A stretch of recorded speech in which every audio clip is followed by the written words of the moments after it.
My name is Jana Weiss. I'm the Student Life Coordinator for Global Online, and we are excited to have a guest with us today. It's Lisa Parkinson, and she is one of our counselors here at HCC, and she's going to talk a lot about resiliency and bouncing back. You know, if we didn't do so good on some of our midterms and stuff, here's how to bounce back from that and bounce back from anything else life throws at you. Welcome, Lisa.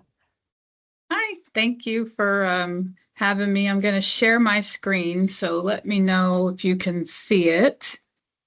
Yeah. Okay, and then I'm actually going to minimize. Oh, wait, maybe I can move this over here somewhere. So Teams is minimized for me, so I won't necessarily see the chat. So yes, I am Lisa Parkinson. I'm one of the counselors for Houston City College. I'm at Northwest College. I kind of bounce around from Spring Branch, it's my home campus, to Katy. I wonder if there's a way for me to move that little thing. So anyway, I'm at my office today here at Spring Branch, and so I am going to talk about resilience. I've done this presentation a couple times already. But each time I do it, I add a little bit to it, as I get a little bit tired of teaching the exact same presentation over and over and over. So hopefully you find it helpful. And if you have any questions, we should have time at the end to take those questions. And of course, if you've got any feedback or input about what else you think I could cover or talk about future presentations, I'm happy to hear that. So let's get into resilience and some ways to bounce back. I went too fast with the clicker. So the first thing I want to do is define it. I want you to know that the definition as the APA, the American Psychology Association, has defined it as the process of adapting well in the face of adversity, trauma, tragedy, threats, or significant sources of stress. And that can be family and relationship problems, can be your own, health problems, or loved ones' health problems. It can be workplace, it can be financial stressors. So pretty much the whole gamut of anything that you think of that can affect you mentally, physically, emotionally. But there's what resilience does not mean. So it doesn't mean that people don't experience difficult experiences and that they're stress-free and never have any emotional pain and there's no trauma that's ever impacted them. It doesn't mean you're born with it. It doesn't mean you have to be tough. And if you're not tough, then that means you can't be a resilient person. That's not what it means. So let's talk about, is this thing in the screen? Can you guys see that waiting in the lobby? Is that showing on? I can't make it.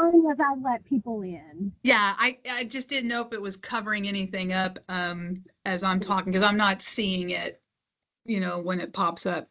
Okay, so it's kind of need a little bit more contrast here, but this is sort of an introspective question. I'm asking you if you can think of a time that you faced a negative setback, a negative event, some of that trauma, some of those stressors that I defined earlier. I want you to think about that time and kind of hold it in your head.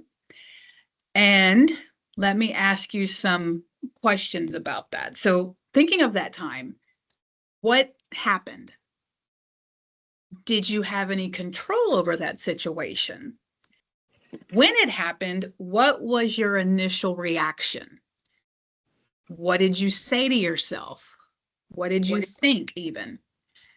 Did you have anyone to turn to?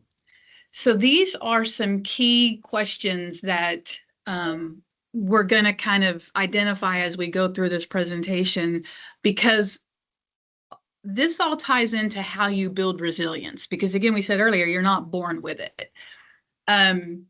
So just in thinking of these things, I want you to hold that, because you might be able to use that thinking back as how that moment, that instance, you grew from that, because you're here today. You obviously got through it, right?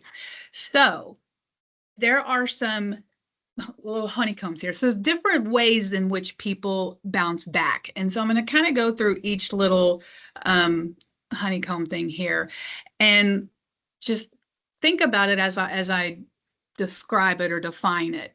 I want you to realize first that resilient people do not dwell on failures. They acknowledge the situation, learn from the mistakes, move forward. And you want to take that challenge to not be a paralyzing event. You want to look at the failures, the mistakes, lessons that maybe you could learn from it, and think about those as opportunities for growth. Don't view them as a negative reflection on your abilities or self-worth. Think about commitment. Stay committed to life and goals, because if you have a compelling reason to get out of bed in the morning, you will be able to put one foot in front of the other. So commitment isn't just restricted to work, to school. We're also talking about your commitment to relationships, to friendships, to causes you care about, your religious or spiritual beliefs. Um, then you want to think about, because remember I said, did you have any control over the situation? So thinking about control, you only have control over the things you can control. You want to spend your time and energy focusing on situations and events that you have control over. You want to put your efforts into those things that have the most impact so that you can feel empowered and confident. If you spend a lot of time worrying about the uncontrollable events, you can feel lost, helpless, powerless. And won't take action. You won't take action to help yourself. I don't know if you had psychology class and learned about the learned helplessness. So you just want to kind of put it into a perspective of what is it that I do have control over? And in that area, what can I do to make, any kind of change or implement to move forward? And you want to look at things optimistically. So, you know, look at things as a temporary issue instead of a permanent one. You want to give yourself credit, and instead of saying, I'm a horrible student because I failed that math test or that math class, even, you want to say, just kind of switch it. Say, I need more help in math so I don't fail the class again. So you can see the difference there. And you don't want to overgeneralize. Don't overgeneralize that situation, because situations or experiences that may just be a setback in the moment. And just because something went wrong one time, it doesn't mean nothing will ever go right again. So you just got to put it into proper perspective. And don't personalize the events. Don't blame yourself when bad things happen. You want to look at other factors in the situation. Um, could you have done a project or a task a little bit better if you had the proper support? Don't think of yourself as a victim, but instead, and again, you want to focus on the things you actually have control over. So that's going through the little honeycomb pieces there. And I want you to take a look at this statement and tell me what you think about it. Consider how hard it is to change yourself, and you'll understand what little chance you have in trying to change others. So when we're talking about changing things, we're also reflecting back on that whole definition of control. What do we have control over? We don't have control over other people. And if you're trying to control things that you have no control over, you might be experiencing this, which, let's see if this will play in my video here. This is Mufasa, and look at all that water coming in. Doing the best he can to mop it all up.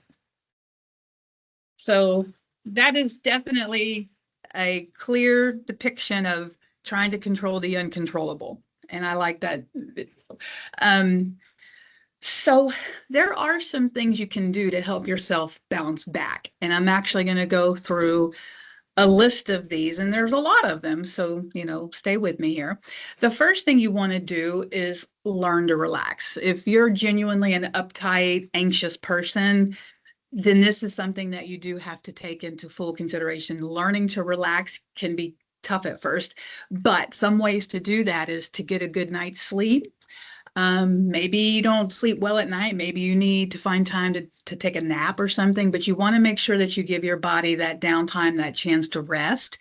I don't know if you've ever heard of breathing techniques, but if you will focus on breathing, like they have something called box breathing, where if you take a breath through your nose and count for 4 seconds, and then you can hold it for 4 seconds, you let it out through 4 seconds, you can hold it again 4 seconds. So if you focus on just breathing, it's really hard to focus on other things, specifically negative ones.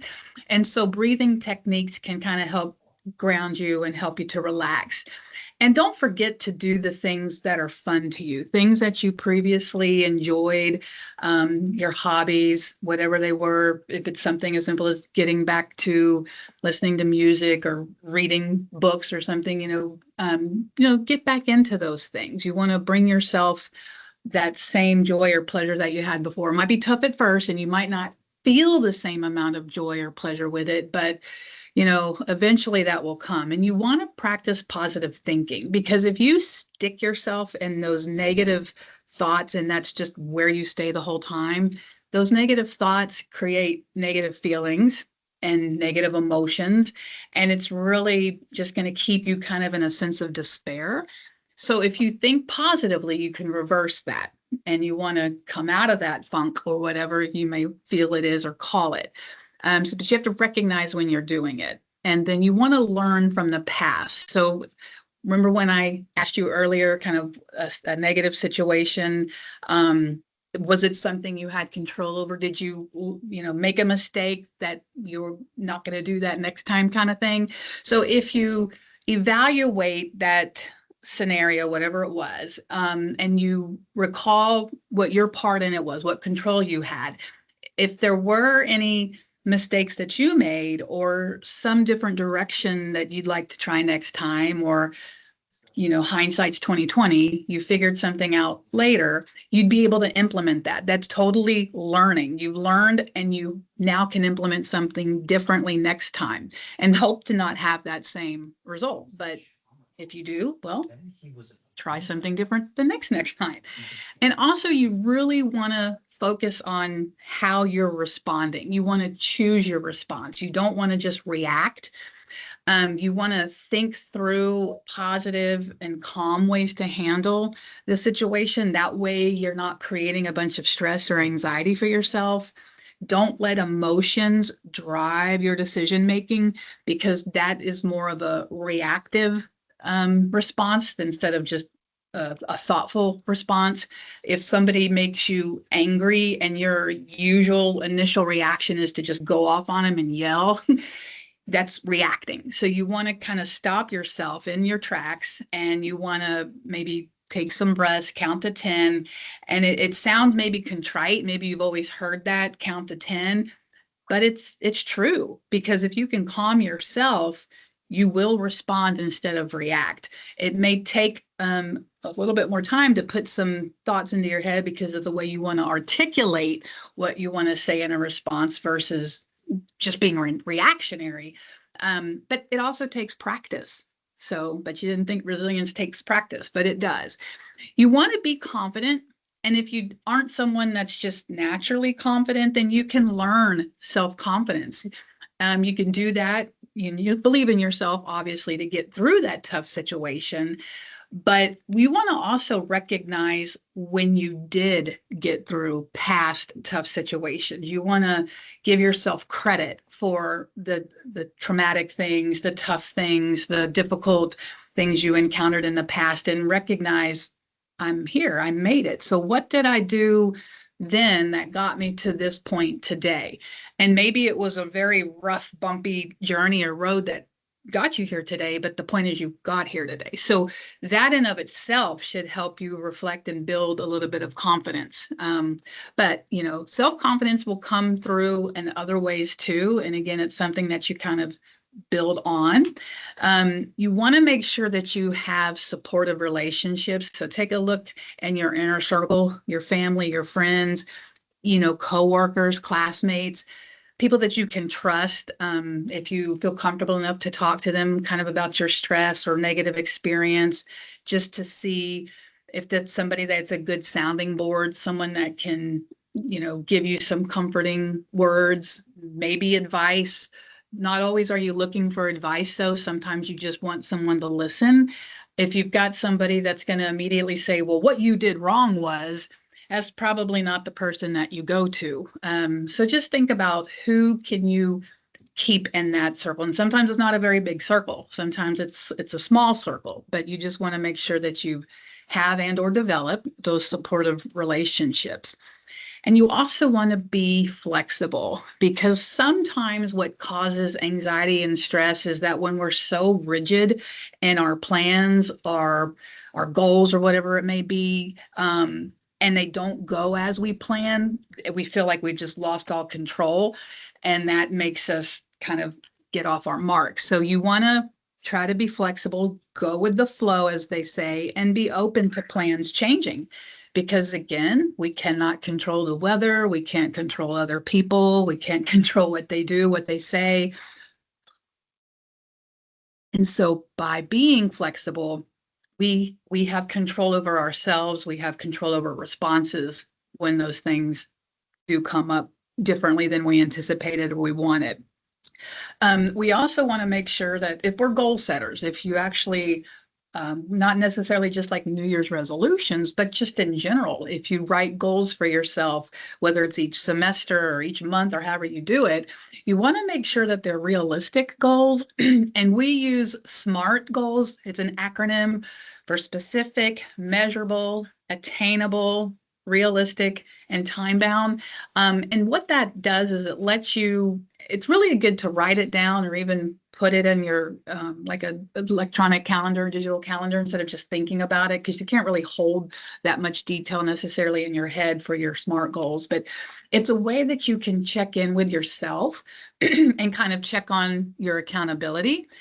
And a lot of like students that I work with, when they make these goals for themselves, sometimes it just starts off with like to-do list, things that they need to get done because it's all part of the bigger end goal. And they love it when they can check that off. So when you see your little to-do list just getting done with check, check, check, check, check, then that's kind of instilling a level of self-confidence. It's instilling, I've got this, I can do this, and positivity. And then, yes, eventually reaching that goal. So start small if you need to, but if you can make it a SMART goal, that's going to be helpful. And as a student, the suggestion that we have for you is to put yourself in student mode when it's time to be a student. And that's an easier way to do it when you've got a designated work, study place. You have a sense of purpose when you're in that space. If you can keep from getting distracted when you're in that space, that's even better. When you're not being student and you're, working on fun stuff or hanging out with family and friends, you can distinguish so that you're not feeling overwhelmed. You definitely just want to make sure that you're being reasonable with yourself, being fair with yourself. And then if you need help with kind of just those set parameters, that's where having that designated study space or workspace comes into play. Um, Maintain a regular schedule, because so much can happen to us. Traumatic things come up. We can experience loss, grief, all kinds of things come into place. But when you want to feel that normal or that new normal, as they say, because you can't always go back to the way things were if you're missing something or missing someone. So you want to develop a sense of normalcy. And sometimes the best way to do that is to get on a regular schedule, create that regular routine so that you're finding some normalcy in that chaos. Don't forget, though, to be flexible when it's needed, because when we're too rigid, we already discussed that that can make us feel out of control. And if we feel out of control, we might feel anxious, and that just leads into a snowball of other things. So try to create that regular schedule. That means I want to get up every morning, 5:30 in the morning, because I got to be on the road. I got to have, but I forgot. I got to eat my breakfast first. So let me go back. Let me write that schedule when I get up, when I'm going to eat, when I'm going to, get on the road, when I'm going to be in class, when I'm going to be. And so as much as you can stick to that routine, it will start to feel not just normal, but you've got that sense of purpose. It's kind of happening and on its own. Um, Now, here's some things about resilient people. Taking all these things into consideration, resilient people are more likely to meet the demands of their academic work, personal lives successfully because they're putting all these practices to art. They're making it, happen. They're more likely to take action and deal with the challenges, the problems, the setbacks, versus taking that avoidance response where I'm just not going to deal with this. I'm going to go jump in bed and just hide.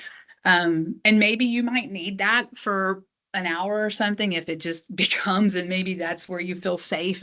But the resilient people come out of that. They go ahead and they think through it and take that, that problem, that challenge, and kind of start to deal with it. I don't want to say head on because it's not always head on necessarily, because you may have to think around it and how you're going to put some resources or support in place for yourself, and get that assistance when you need it. You also want to know when to stop, when to rest, and replenish. So exercise, eating right, getting the sleep you need, that's not just lip service. That's what your body physically needs. It needs that nutrition. It needs that rest. If a body is constantly in a state of stress or a state of anxiety or a state of depression, you're going to have physiological symptoms. You're going to be someone with, let's say stomach issues, headaches, tension issues, and it just manifests in a way that it makes it even more difficult to deal with than just the situation itself. You've got now your body's kind of shutting down on you. So you've got to know when that you need to stop focusing on all that negative or whatever and just take care of self and have a sense of independence, that self-efficacy and self-worth. That sort of kind of goes hand in hand. So if you're someone that is very independent and you don't rely on a bunch of other people, or you don't need a bunch of things, and we're not saying to never rely on people, as we just talked about, you need a supportive circle of family and friends.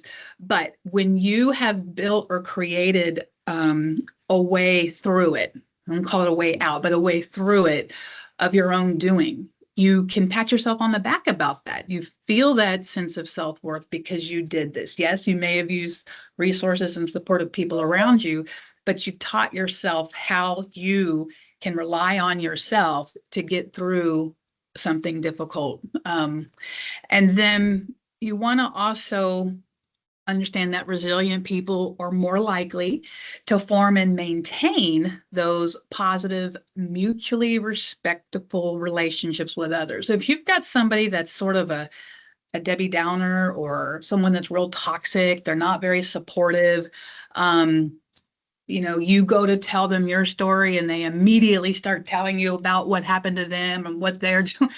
That's not somebody that's there to listen. That's somebody that's there to talk also, and that's not what you came for. You want to have a sense of purpose and goals for the future. That's what resilient people typically have. So we've kind of already talked about that, how you create that for yourself. It can be through the SMART goals and things that I already discussed. And those resilient people realize it's not a fixed state. This is a temporary situation. And you're going to find that you're going to probably be more resilient at different times in your life than other times. It's, most importantly, we want you to realize again that resilience can be learned, practiced, developed, and strengthened. If you want help or tips, oh my goodness, there is so much information. You can just Google resilience and you're going to get some very good, helpful. I didn't really come across anything that was poor advice or anything like that. It was a lot of good, helpful information on the internet. But this information specifically, I found it through health.cornell.edu. So a lot of colleges and universities, they want to make sure that their students feel, resilient. Creating all of these behaviors and things can lead to things like being a good student. So that's where, a lot of this information you can pull from if you do happen to want to Google just to look up some more information or tips for yourself. Let me ask you this. Do you agree or disagree with this statement? And you can put it in the chat. If you're a giver, remember to learn your limits because the takers don't have any. So, what do you think on that? Do you agree or would you kind of disagree with that statement? We're all agreeing. Okay, good. Yeah, so it's sort of like, oh wow, I didn't really, yeah. If you're always there and you're always, always, always giving so much of yourself, you've got nothing left. So you want to be mindful of how those takers have no limits, but you will find yourself feeling depleted. So let's talk about some different scenarios. And this you can put in the chat as well. If you really feel compelled to tell us using your voice, I guess you can raise your hand or something. I don't see anybody or anything, so it would be Jana that would have to unmute you. But think about this scenario. Let's say that you applied for a job and you even interviewed, but you learned that they hired someone else. What are you saying to yourself? How are you handling that situation? And maybe your first instinct is to be reactive and be mad about it. But if we want to put these response and these techniques into play, how would you handle this as a resilient person? Michelle has her hand raised.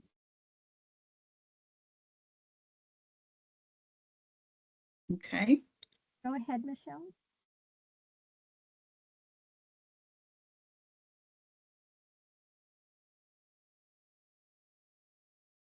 Did you want to say it out loud, Michelle, or did you just want to chat it?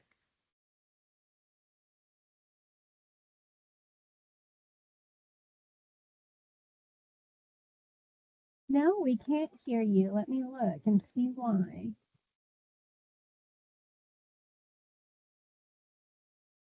Don't have to change your microphone. But there are several things in the chat. No, it says you're unmuted. I think you're just on the wrong setting for your mic. But there's a ton of stuff in the chat too. Try to unmute yourself, Michelle, or put it in the chat. Disappointed and angry, but after a few Can you hours, hear me? I get over it. Oh, yeah. We can hear you now. Okay, that's weird. It's coming out my laptop, but I'm talking in my headphones. Okay, no worries. So I just had that happen. I applied for a position within my job, and he went with someone else. What I liked about the interaction is that he explained why he went with someone else. I understood exactly why. And also, he let me know that he would still like me to work closely with him in certain things, even though, I didn't get the position, but he would like to kind of keep me under his wing. So in the future, if there is another position that comes up that, I kind of have that now experience. So I wasn't upset even when I found out. I was just pretty much grateful that he is willing to still include me in some of those things. So. That shows a level of respect too. Some employer or supervisor or an interviewer that would give you that kind of feedback. That's pretty impressive because I know speaking from as myself, just interviewing individuals that might want to be hired on here at HCC, it's different committees or whatever that handle that process. And so they may go through the interview, but it's somebody else that makes a decision and it's somebody else that does the hiring. So sometimes you don't get that feedback at all. And I see in the chat where people are saying, first, I'm disappointed and angry, but after a few hours or a day, I get over it, come to terms with it, reach out to the recruiter. What can I do better? That's smart. Other ones is I would just move on and look for another interview. No need to beat myself up over it. That's exactly right. Despite the situation, understand why they might have hired another person and try to reflect on how to improve and try to aim for another position. This is good. I tell myself that it wasn't meant to be because there's better out there for me. I do believe people are more qualified than you, and that could be the case too. Absolutely. So you don't necessarily know who you're up against in an interview scenario, especially if it's just one position and they have 10 or more people applying. So that doesn't say anything about you. It's about that company. It's about that individual that's doing the hiring, and in terms of who they're looking for, what best fits their needs. So it's nothing to do with you. If you reflect on what could have gone wrong or how you can improve, you also be um, learning from that. Maybe if you just know that you flubbed up the interview when they asked a question, you didn't speak up for yourself and say, can you repeat that, kind of thing. You just guessed. So definitely you could use it as a learning experience. I'm just kind of jumping through kind of fast. I'd improve things I didn't think I handled exactly. Ask for feedback on why sometimes you don't get the feedback. It's just you're ghosted. You've gone through that interview stage, and they interview you, but then you don't hear. You just get a simple email, like it's very template. Thank you for your interest. We've already made another decision or something, and you don't get that kind of feedback. So don't take that personally either. I guess that's just the way some businesses, run. So a lot of good answers in there. I want to kind of keep an eye on the time there. I have a couple other scenarios, and you can pick one or the other. Let's say you failed your first test in class. What is your response to that, reaction to that? What do you tell yourself? Or be like the other scenario, your friend canceled on you for an event that you've been planning together for months. How do you handle that? What do you do? And then here's one last one. Your instructor canceled class. You didn't get notified. What's your response, or how would you handle that? So in the chat, we might not be able to tell the difference between which one you're responding to. We can do our best to try. But again, if you want to speak your answer, raise your hand, or Jana can maybe unmute you. Now that I actually did open the chat, I pulled it over here. I can see, obviously, moving out of the interview piece. Review the test and see where you made mistakes so that you can better prepare for the next one. That's very good.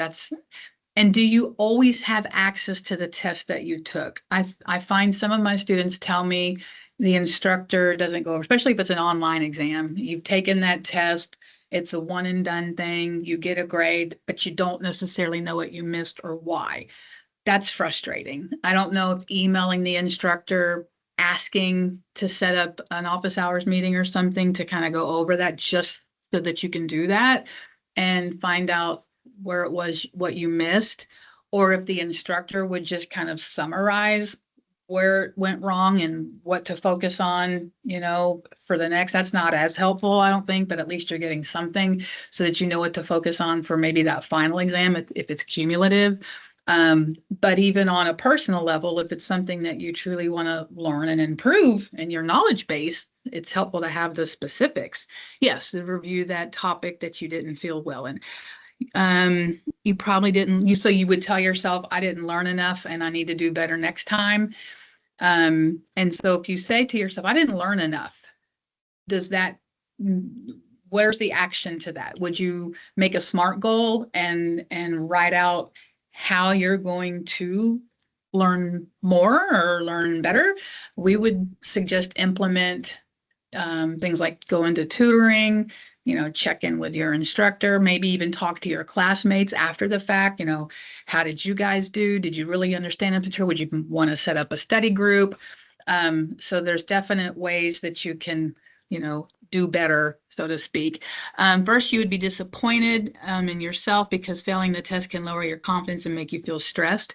So yeah, that's sort of a reactive response. So once you got over that disappointment, or let's hope you do get over that disappointment, because if you stay dwelling on that, there's not really a lot of motivation to turn it around. So I'm assuming you would put the time and the energy and the resources to help yourself to do better on the next test. And not always does that first low grade impact your overall, because a lot of instructors might drop the lowest test grade. So try to learn that instructor syllabus or their process so that you can, know that going on.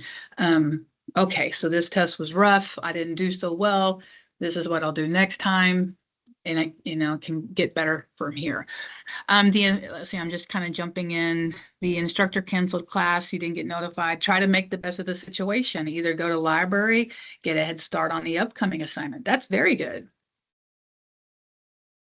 And then someone's kind of summarizing for all of them.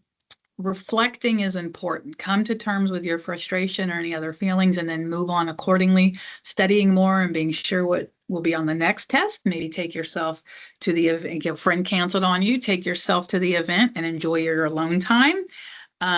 Moving forward, confirm class time prior to the day. Spend some free time studying. Yeah, so I like that you were able to kind of answer all of that. So yeah, if a friend cancels on you and you were so looking forward to this, I've had in previous these sessions, students saying that they might ask another friend if they are available and they want to go. Or I've had students say, well, we'll just cancel and I'll have more time, downtime. I'll save that money that I've been, and it's just perspective.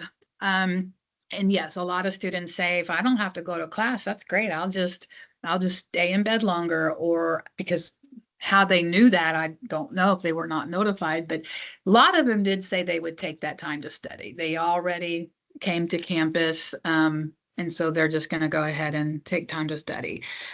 Okay, so I don't think there's any other things in the chat. Somebody said go to tutoring. Okay, let me move into this slide. So what do you think to this question? Do you need to experience tough situations or hardships in order to build resilience? What are your thoughts on that? Because we said earlier, resilience does not mean you've never experienced anything tough or hard, but do you need to experience that in order to build it? Any ideas in the chat? Let me put some thought to help you with that thought. So if you don't have an answer yet, and I do see a lot of yeses, what would happen if you never faced a negative situation or a setback? Would you know if you could even handle such a situation? So yes, it looks like you guys are saying yes. Do you think you learned something about yourself when dealing with a negative situation? Yeah, so if you don't experience something negative, you don't really learn about yourself, like you're saying in the chat, you don't really grow. But somebody said, well, no, I don't have to experience a tough situation. I can witness somebody else going through it. That's pretty smart. Yes, you could. But what that teaches you is how that other person's handling it, how that other person's dealing with it. And then if you ever run into some tough situation, would you, in seeing what they did, behave in that same manner? And would it work out exactly the same for you as it did for them? So that's something that you can kind of press on about if you want to. So yeah, it says a lot of you are saying negative situations help you understand yourself better, how you react. In order to know your resilience, you would have to experience a tough moment, know your capacities or your emotional level. Yes, going through the hardship to show you how you respond to them and you can learn from it. It's also a way to, how they sometimes say you can learn who your true friends are.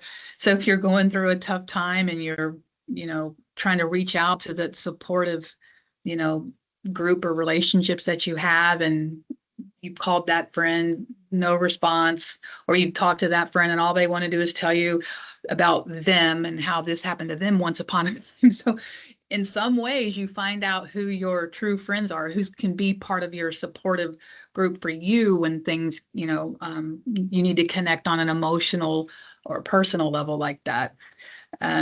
So let's see. I wanted to give you some real life examples of people that have demonstrated resilience. I don't know if you've ever studied or heard about Helen Keller. She was an individual who was born blind and deaf. She learned to read. She had a teacher named Annie Sullivan that taught her sign language in her hand. Eventually, from learning letters to learning words to being able to read books to being able to travel and advocate for rights for deaf blind people. So the fact that she was able to do that in the early 1900s made that even more remarkable. So just in thinking about, clearly she would have had some obstacles to overcome. I don't recall at what age it was that she was first able to read anything. I'm sure in Braille, as she learned Braille, but to then learn how to speak and all that stuff in that time.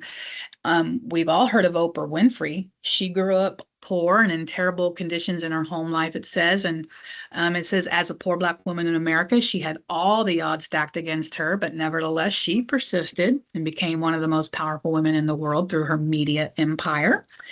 I don't know if you've heard of Stephen Hawking. Despite his health that deteriorated with ALS, he presented several theories. He was a scientist, and so by the end of his life, he was one of the most influential scientists, they say, of his generation. So he's actually the one that I believe created or built that technology that would speak for him. So he could just kind of command it with his eyes or whatever. So it would speak for him. Was it 100% accurate? I don't know. I couldn't get into his head to find out. How about Albert Einstein? He was a Jewish refugee that fled Europe to the US in the 40s. His religion and refugee status put him in perilous situations, but he had the resilience to start a new life in America, become one of the greatest scientists ever to live. And I believe you've probably heard of J.K. Rowling. She struggled in writing the book Harry Potter, was rejected 12 separate publishers, but persisted, eventually found the one that would publish and became one of the most famous authors of her generation. One thing I like I said, I like to redo this presentation a little bit. I came across the company Lego. We've all heard of Lego, but did you know its backstory and how, if it weren't for the resilient people, honestly, behind that, the company itself not being resilient probably wouldn't be as popular as it is today. It was founded back in 1932, and they used to make toys out of wood and things like that. And they made bricks and they started working with plastics, but a fire in 1960 completely destroyed their warehouse. All their wooden toys that they produced were just gone. But they, had the foresight to, expand in a different way, go into a direction where they could work with the plastic toys and then kind of grow their retail stores. They got a little bit ahead of themselves by opening so many stores, taking out loans that they ended up in $800 million worth of debt and on the verge of bankruptcy. And so leadership changed. And then when somebody else took over, had a different vision or plan, able to turn that company around. And now they're over 90 years old. So I thought that was kind of an interesting story. But there are some parallels because a lot of us do work. If you don't have a job now, when you get out of school, I'm sure your goal is to find a job. And it's interesting how, in order for companies to be resilient, they have to adapt. And you can sort of see a connection between the human need and how to be resilient to a business or a company's needs. So what they discovered in their research, and these companies that stay in business, these companies that grow, they learn, they're humble, they adapt at lightning speed, they lean on local partnerships. Doesn't that kind of sound like your family and friends scenarios? Um, let's see. Back to I did put notes on this. So as far as the learning, the fast learners are also the ones that might be quick to pivot. So you're going to realize that things don't always go as planned. And so as you're doing your design your operations and things like that, sometimes you have to, like Lego did, oh, we're not going to do wood anymore. We're pivoting, we're switching to the plastic. You want to anticipate disruptions instead of maybe waiting for it to happen.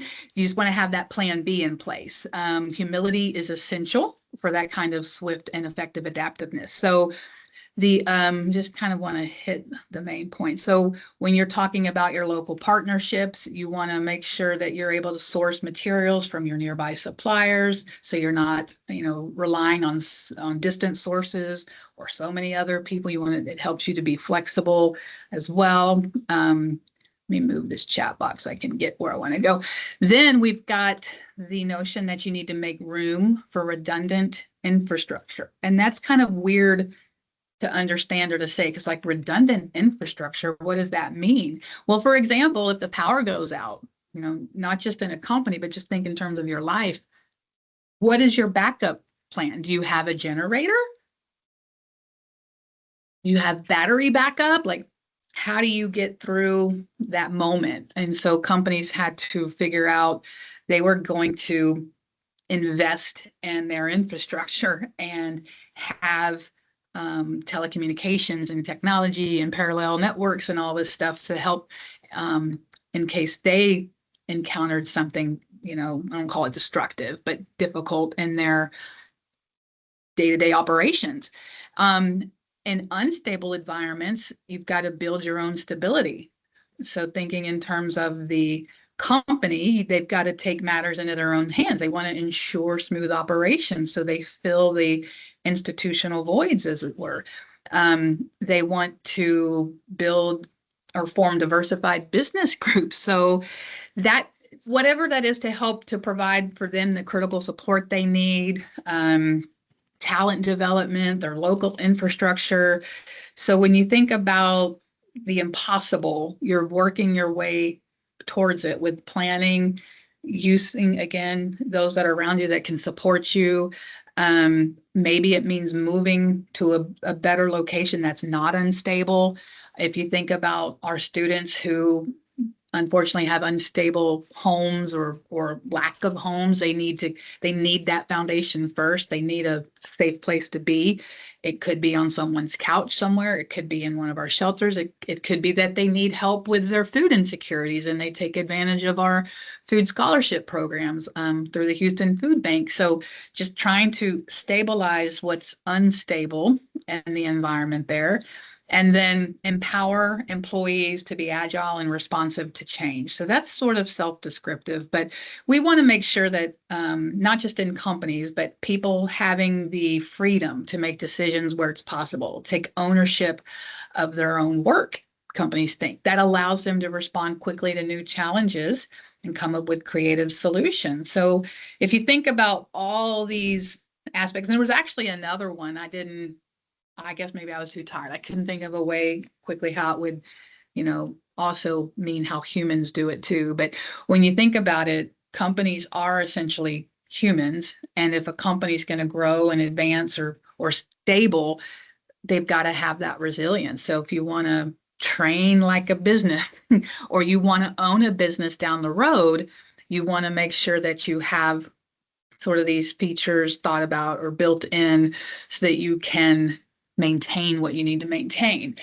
Sometimes it's hard to, keep track of your moods. It's helpful when you've got extra tools and resources.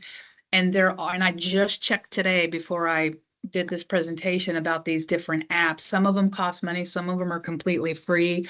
But there's Mood Mission. It's kind of a cool, almost like a game where you essentially you check in with it. You're telling it how you feel, and it gives you different ways to improve your well-being. It says breath work, and I don't know why it takes the O out of the word work, but that's what it is.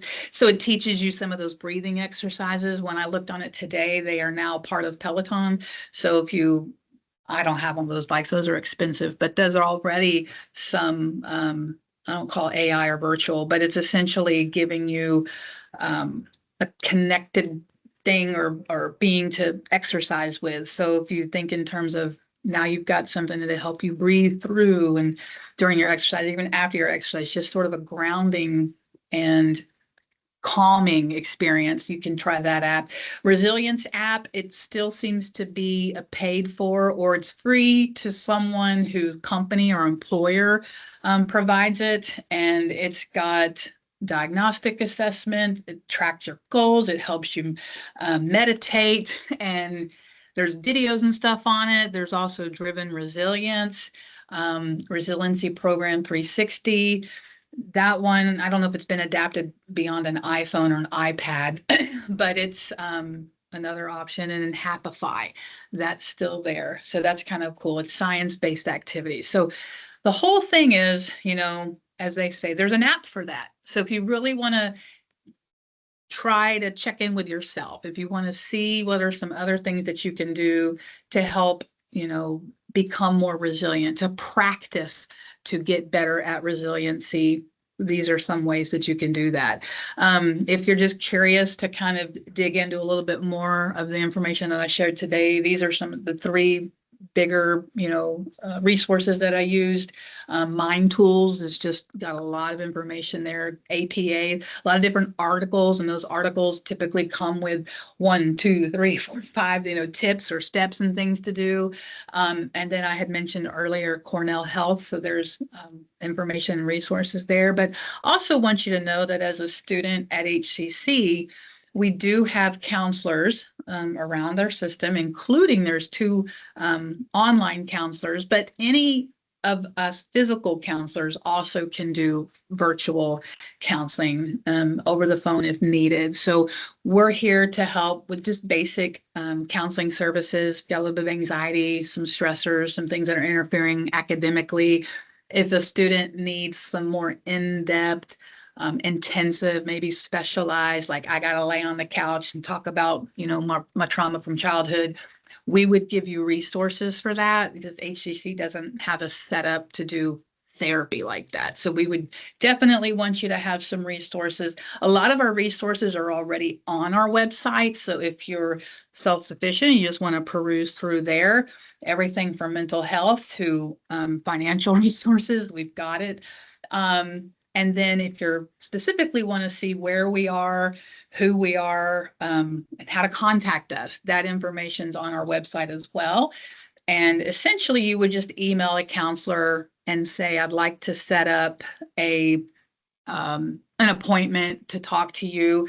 We're not academic advisors, so sometimes students get our title interchanged with advising. We're counseling. So we do want to focus on that mental health aspect of it.